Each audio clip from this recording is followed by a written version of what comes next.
So I try not to be political on my YouTube site, and I haven't posted a video in quite a while.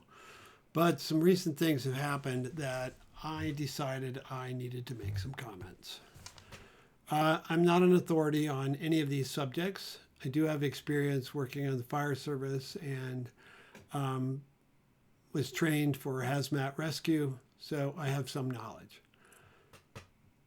The Norfolk Southern accident that occurred in East Palestine is being politicized, and some people, Tucker Carlson in particular, have made comments that Democrats don't really care about them because it's poor people and this is all being politicized.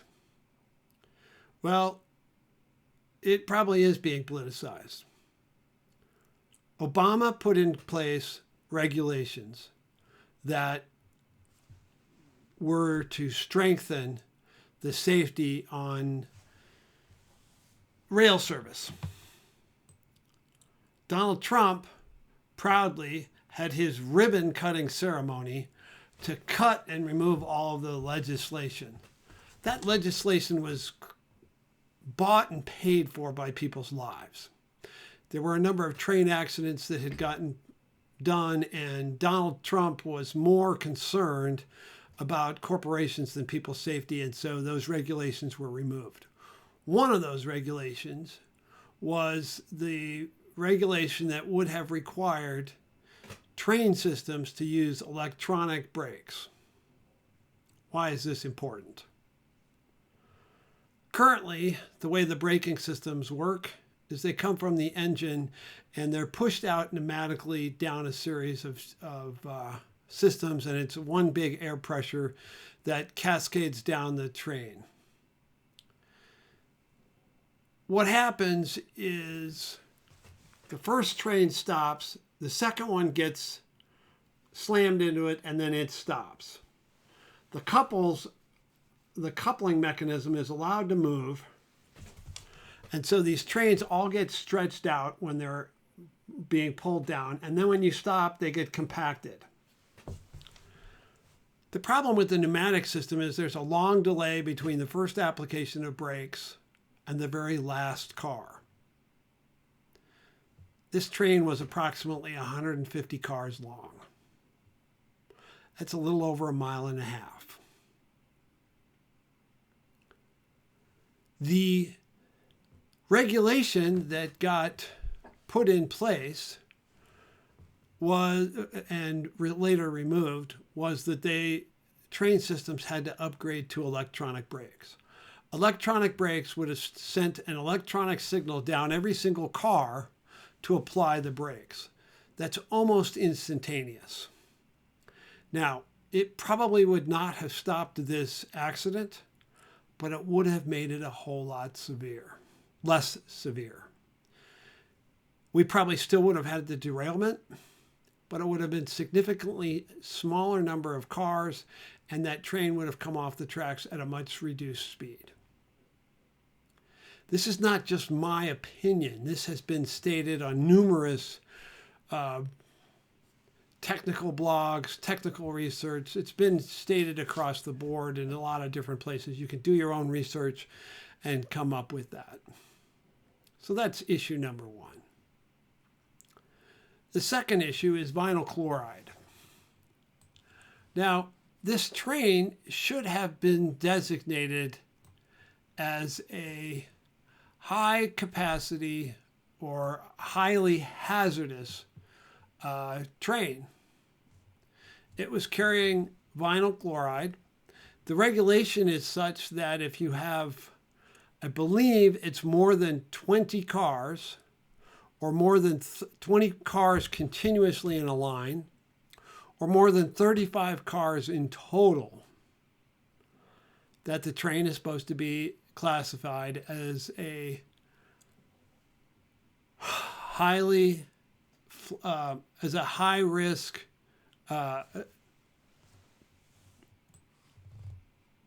hazardous transport, highly hazardous transport.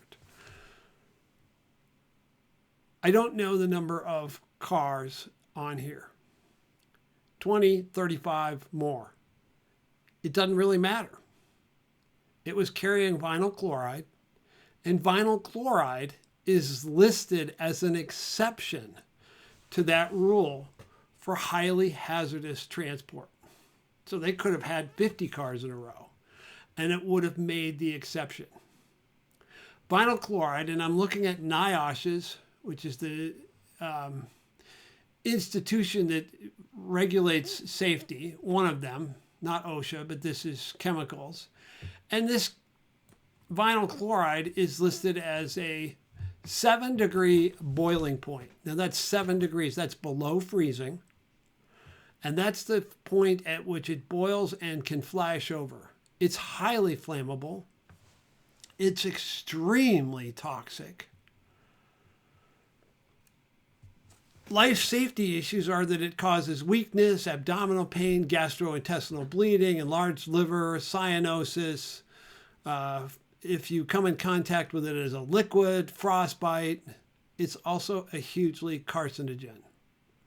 It attacks the liver, it attacks the central nervous system, it attacks the blood, the respiratory system, and the lymphatic system. That's a huge deal. It should have been listed, it should be listed as a hazardous material. The other problem with this, and you can go to the Orange Book, the Department of Transportation Orange Book, and the Orange Book basically says that if there is a significant fire of this amount, you have to evacuate for over a mile. Now, this train is going through East Palistine. Given those considerations, this should have been a highly hazardous transport. But vinyl chloride gets the exception. And given that this train is 150 cars long, I don't know how many cars are on there. But this is one of the problems that happens with deregulation. We don't want to regulate these serious kinds of accidents. There are going to be people that come from this that get cancer, that get sick. There are certainly deaths involved with this. We know there was a huge fire. You've seen the pictures of it. Yeah, it's getting politicized. It needs to be politicized. This regulation needs to be put back in place. We need some of these regulations to come back. I'm not a Democrat. I'm not a Republican. I'm a concerned citizen that is watching what is happening in America, and we are more concerned about the corporate dollars than the human life.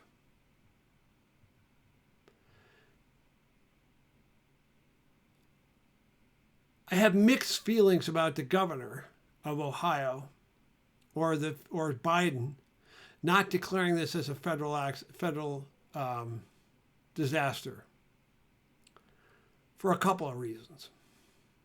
If it's a federal disaster, all of us in America have to clean it up. Comes out of our taxes, comes out of FEMA, comes out of that, and Norfolk Southern gets to walk away. This is a Norfolk Southern accident that was 100% avoidable and could have been made much, much safer than it was. They didn't want to spend the money to have electronic brakes put on, and all it is a sensor all it is an electronic system that activates the brakes. They all get tied together, much like the pneumatic system. It's just faster. Slows all of the cars down almost simultaneously instead of one after the other. That regulation was removed. The other regulation is vinyl chloride should be listed as a hazardous material. It shouldn't be an exception. It's highly toxic. It's highly flammable. Shame on you, Donald Trump, and your administration for removing the requirement for increased train safety.